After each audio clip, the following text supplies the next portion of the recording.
Lesson 1, Introduction. On 9/11, the world of Islam came sharply into focus. Or did it? What do we really know about Islam, its beliefs, its history, its followers? Is Islam compatible with Christianity or bent on its destruction? Most importantly, how should we as Christians respond to the Muslim people we encounter and the Muslim world in general? Those are the questions we will address in this study. Preconceptions. Suicide bombers. Why would any rational person kill himself and innocent bystanders in the name of God? The answer goes to the very core of the Muslim faith. Nearly all Muslim people believe they will one day be judged by their God, Allah. And Allah makes no promise of forgiveness, offers no hope for the sinful.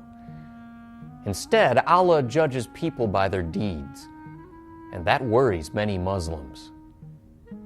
That brings us to an escape clause of sorts. Their religion teaches that the sure way to heaven is to sacrifice one's life in warfare against infidels, known as jihad. Thus, suicide bombers or the 9/11 hijackers would have believed they were bypassing Allah's judgment and entering heaven the moment they died. Now, your Muslim neighbors are likely just as opposed to suicide bombing as you are. We shouldn't fear Muslims in our midst. Generally, they are productive members of society who want to live in peace. The point here is that all Muslims do have one thing in common. They are unsure of what will happen to them after death. In fact, many are terrified of Judgment Day. They know it is coming. They struggle to escape their God's wrath. Have they been good enough? How will Allah judge their lives? They have no idea. The result is a constant state of unease. Even the founder of Islam, Muhammad, admitted he had no idea what future he faced after death.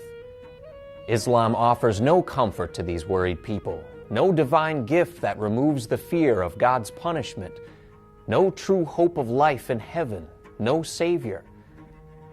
That's why it's urgent for us to share the gospel of Jesus Christ with Muslims, so they may enjoy real peace with God, not through their own efforts, but through the gift of faith in the saving work of Christ. Worldwide growth. Islam is growing more rapidly than any other major religion. Increasingly, Islam isn't just a religion. In many countries, it's the religion.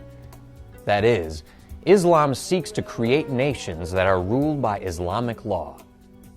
You may have heard of Sharia, which is the system of rules that govern every aspect of daily life, spelling out the foods that can be eaten, approved dress codes, the role of women, etc.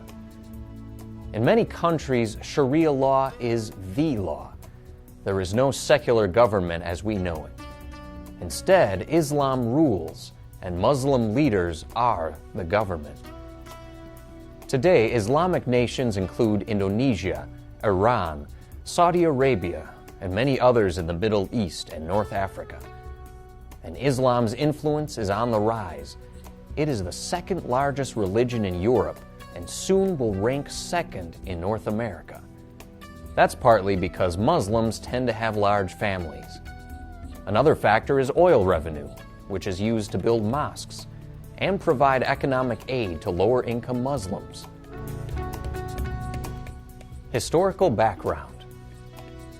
Islam dates back to around 600 AD, when a man named Muhammad said he began to receive revelations from the angel Gabriel.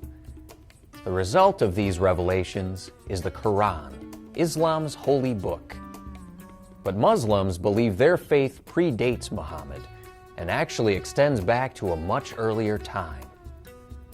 According to the Quran, the religion of Islam goes back to the beginning of the world.